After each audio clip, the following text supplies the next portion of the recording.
is inherently anti-women. And I make him note that, and when I ask this question, is BC inherently anti-women? I hear a voice saying to me, but you are a man. How would you know? Because that question can only be answered by a woman. I hear that voice. My response is, that may be true, but don't we belong to a space and a language community where we are able to communicate meaning to each other as black men and black women? And if this is true, then we should be able to analyze these questions together.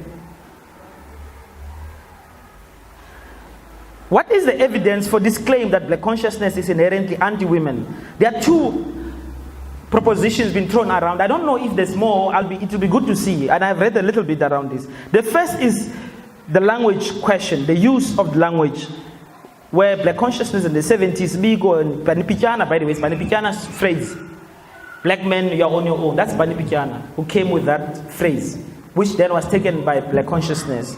Black men, to black men, you're on your own. This is the evidence to show that black consciousness is inherently anti-women. But over and above this, Biko over and over, when you read him, speaks about the black man. The black man must come. So he's not saying the black women. So these are the two instances which are being used as evidence. I argue that context and time assist to evaluate the use of language. In the context of the 1970s, at least inside black consciousness, there was no critical appraisal of language use. So if you must go back to the 70s and think of yourself as black consciousness comrades at the time, there was no consciousness of the language question and the critical reflection. There wasn't. So this is a question of time and expressions used for its context. I'm not aware of any evidence where, in fact, there was a challenging of black consciousness to say, don't say black men. And Bigo and them insisted we are going to say black men. There's no evidence of this. In fact, both black men and black women used the term black men to refer to the generic black condition. There was an understanding that all are being included in this articulation. So the question of whether the black woman's pain is excluded at the time did not arise. Well,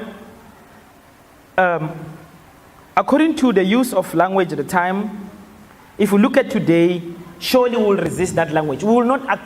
I don't know of any movement that will insist today to use the same. At least the black consciousness organizations I belong to, we will not use the same language.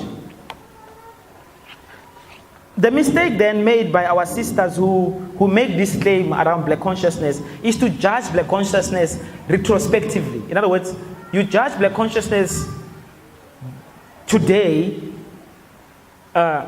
in terms of what was happening back then. You can also argue, of course, they should have known and use a liberated language, but we are not judging black consciousness in its real terms, I argue. Well, each contemporality, each time has its own blind spots, and I want to argue that a generation from now, most of the languages that we use today, we think is liberated. I mean, I can see there's a lot of new language people are using to try to explain things. Some of it is really new and very strange because it's new. I argue that in a generation's time, that this language we believe it captures our truth will be seen by our progeny as lacking. In other words, it does not address the question.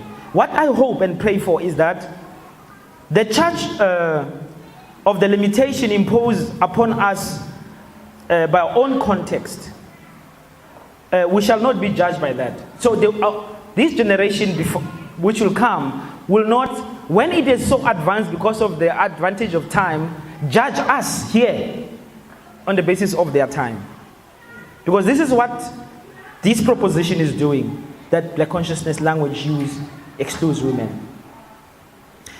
The claim made by Mampele Rampele that black men, you're on your own, permitted certain anti-black women behavior comes into conflict with another empirical reality, and this is that some of women at the time of BC say, but not all men behave in this manner. From what we know, no man has argued for male privileges on the basis of the slogans that we have alluded to.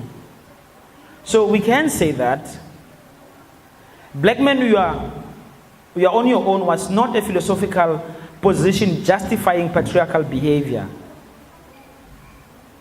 In fact, and let me just, the phrase I'm going to use, because we are very careful, we're trying to be careful, and you can't be careful enough. The phrase I'm going to use now is problematic, I think it is.